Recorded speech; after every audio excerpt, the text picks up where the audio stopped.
Iisakki Ahan iltarutiineista rakkain oli aktivointikoiran Lunan ulkoilutus.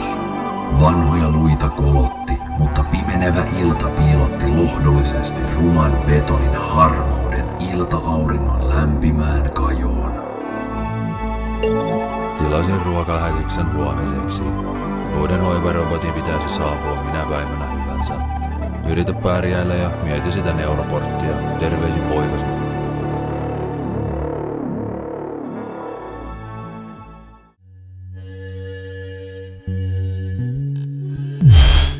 Hoivakoti Vihreät niityt odottaa.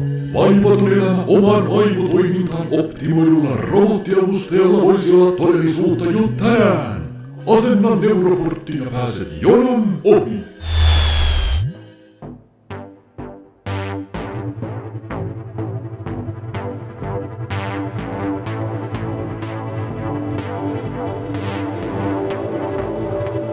Neuroportti mahdollisti matkaamisen tietoverkkojen loputtomien houkutusten äärelle. Monelle virtuaalitodellisuus osoittautui kuitenkin oikeaa maailmaa kiinnostavammaksi.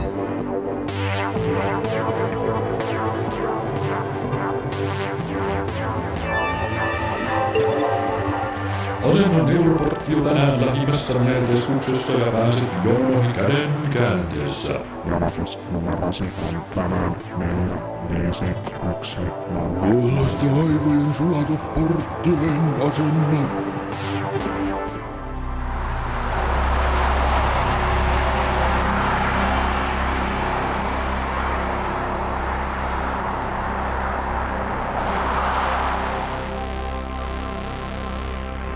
Kävely päättyi taas ja yö laskeutui harmaaseen kaupunkiin. Seuraavana iltana sama kävelysykli toistui ja taas seuraavana ja seuraavana.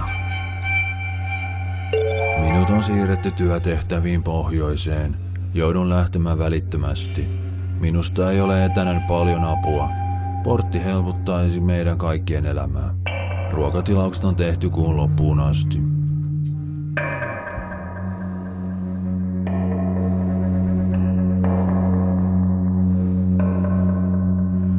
Korjaamon roska-astiasta pilkisti hajonneen robotin osia.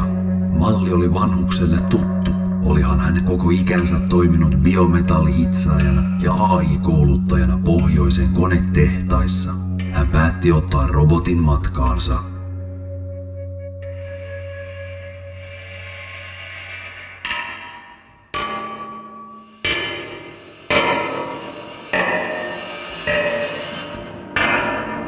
Tuo robotti olen minä.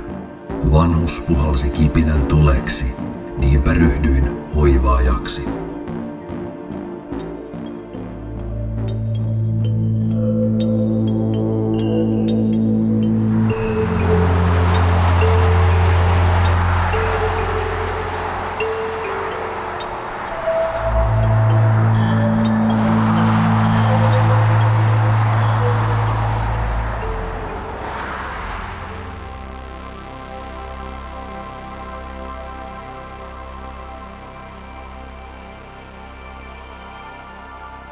Että elintoimintosi ovat heikolla tasolla. Sinut on siirryttävä sairaalaan niin pian kuin mahdollista. Jonotusnumerosi meni Roneen on 1, 1, 3, 8.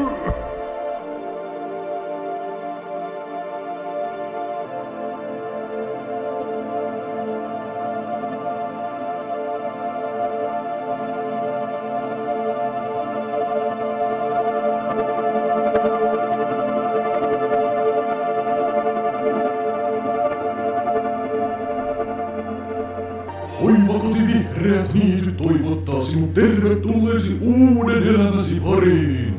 Meillä on kaikki, mitä tarvitset mukavan loppuelämän viettämiseen. Henkilökohtainen robottiavustajasi mahdollistaa mukavat kohtaamiset.